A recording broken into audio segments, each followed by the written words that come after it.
Warren, how would you define true success? Well, I've said many times that if you get to be 65 or 70 and later, and the people that you want to have love you actually do love you, you're a success. I've never seen anybody that reaches that age. I mean, I'm not talking about somebody that's in extreme poverty or pain or something, but I've never seen anybody that, if they have a lot of people that love them, that is other than happy. And I've seen some very, very wealthy people that they give testimonial dinners to and name schools after and everything. And nobody loves them, you know. Their own kids would say, he's in the attic, you know. Nobody ever came. What are, say, 3 pieces of advice you would give to people who are looking to succeed in business?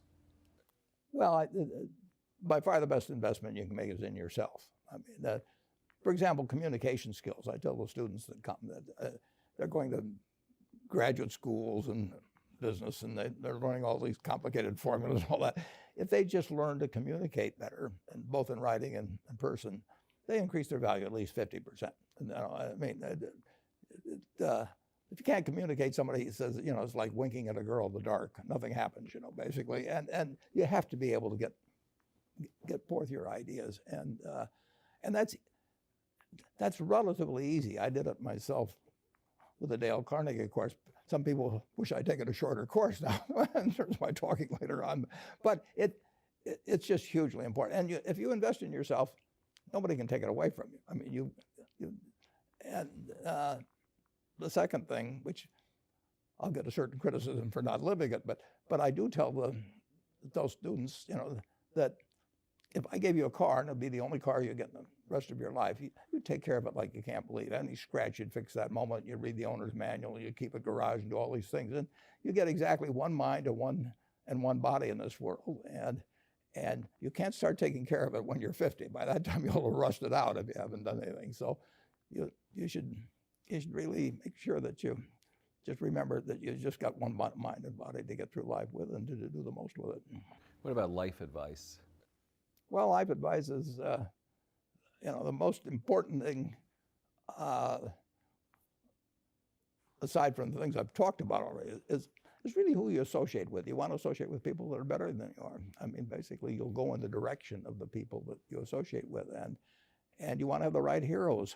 You want people, if you want to emulate somebody, you better pick very carefully who you want to emulate. And when obviously you can't pick your parents. They're going to have an enormous influence on you, but you don't get a choice on that. But you get choices as you go down the line, and who you admire, who you want to copy, and the most important for most people in terms of that decision is their spouse. It's also important in terms of a partner in business, but the partner in life is the most important one. You want to pick a spouse that's better than you are, and then he or she, and you hope they don't figure it out too fast. Great. Biggest mistakes people make when investing? Well, they try to, they just don't realize that all you have to do is just buy a cross-section of America and then never listen to people like me or read the papers or do anything subsequently. They think that because you can trade, you should trade. You buy a farm, you buy an apartment house, you can't resell it tomorrow, and you know the cost of moving around. Now you get something handed to you, liquidity, you know, which is instant. You can sell, and the cost of doing it are pennies, you know, compared to other kinds of investment activity.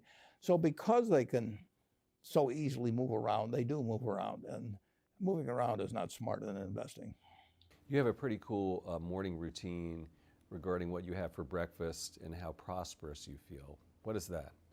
Well, I now actually send somebody over to McDonald's usually to get me something.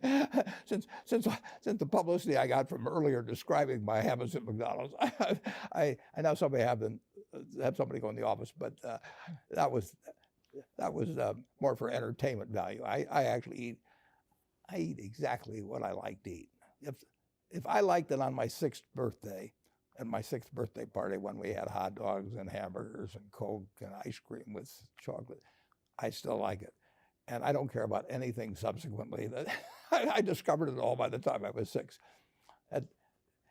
You if somebody offered me a deal when I was 20 and said, you're going to live 1 year longer, instead of living to 88, you'll live to 89 or whatever it may be, if you eat nothing but broccoli and Brussels sprouts and onions and all these things, I just said, I'll take the last year off. It probably won't be that good anyway. I mean, so I eat what I like to eat.